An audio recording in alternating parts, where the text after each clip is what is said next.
So here on Pure 24/7 Radio, it is now time for today's breakfast bite. I'm very pleased to welcome our guest, a regular Monday guest, Pete Baker from Life Church Lancashire. Hi, Pete. How you doing? Very good, Nathan. Yeah, how are you?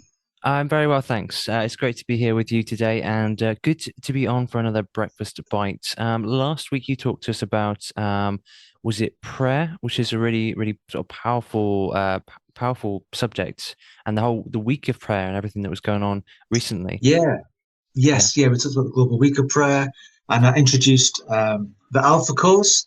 yeah. Yeah, so the idea was to go through the different sessions of the Alpha course. So, um, yeah, Alpha course is an amazing course that's helped introduce thousands of people to the Christian faith. Millions of people have done the Alpha course worldwide. So I'd really encourage people to go and check out Alpha online, alpha.org is the website. All the videos are on YouTube. If you just search Alpha Course on YouTube, you'll find all the videos.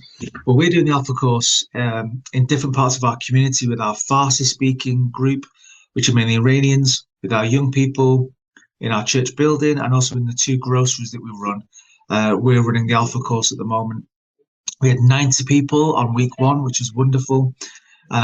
And so, yeah, part two of the Alpha Course, and I guess our breakfast bite for this morning is the big question: who is Jesus? And that's the big question that we look at in week two of Alpha.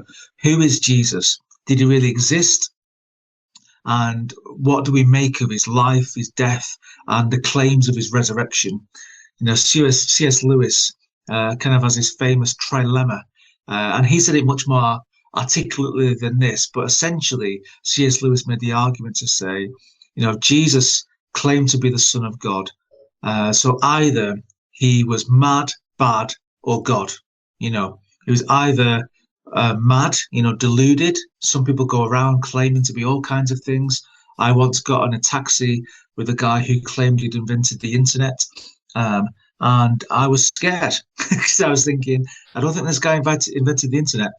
Um, oh wow, I'm in the taxi with the guy that invented the internet. So some people are deluded. Some people will say things about themselves, make claims about themselves that aren't true. They're deluded, insane, you might say.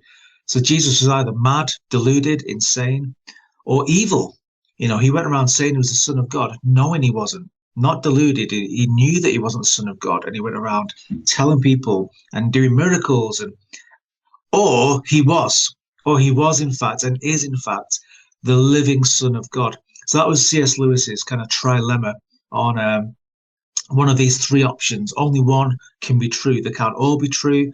There doesn't seem to be another logical option. It's either mad, bad, or God. And the conclusion, of course, that Christians make is that he is God, that he is the Son of God, and that in his miraculous birth, in his incredible life with his teaching and his miracles, his death, his sacrificial death, and then his glorious resurrection, that he demonstrates that he is indeed the Messiah, the Son of the living God, God in human form, and that through the testimony of billions of Christians over the past 2,000 years is that they've had an encounter with the risen Christ too. And so I guess for all of our listeners this morning, the question for you is, who is Jesus? Have you investigated the evidence? Have you thought about it? Have you asked that question? You know, Jesus once asked Peter the question, Peter the disciple. He asked all of his disciples actually, who do people say I am? Some said, you're a prophet. Some say, you're Elijah. And then he says to them, well, who do you say I am? And Peter says, you are the Christ, the Son of the living God. And Jesus says, this was not revealed to you by humans. This is revealed to you by my Father in heaven. And upon this rock, upon the confession of your faith, I'll build my church. And so, you know, that's the question. Who do you say he is? Who is Jesus to you? You know, if you kind of imagined the question, Jesus is blank question mark. There's a great book by Judah Smith called Jesus Is that asks that question. Who is Jesus? Who do you say he is? You know, have you investigated the claims of his birth, life, teaching, death, and resurrection? And maybe that's something for you all of our listeners to think about today. Who is Jesus to you? Who do you say Jesus is? I really encourage you, to go on this alpha journey. Like I said, check out where there's an alpha course happening near you, get involved, get signed up, and go on this great faith adventure. Indeed.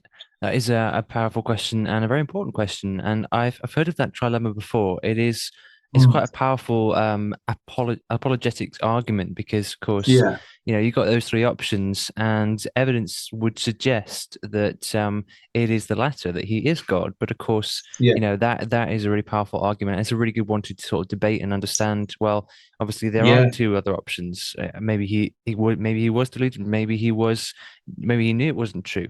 And there are a lot of people who accused him of both, actually. mm, But yeah, it's an interesting question and a really good yeah. thought for us And today.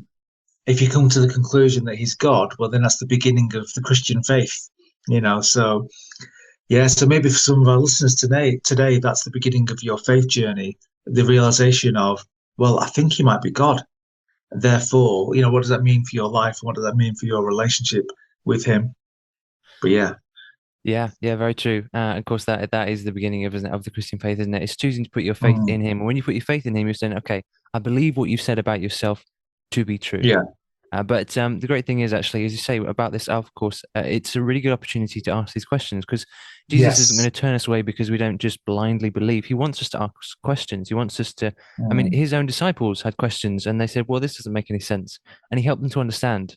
So, mm, having questions is not a problem. In fact, that is a good thing because that shows you want to know the truth. 100%, 100%, Yeah, yeah, absolutely. Well, wonderful. thank you so much, Pete. It's been a pleasure as Thank always. you. Enjoy the rest of your week. Yeah, you too. Bless you.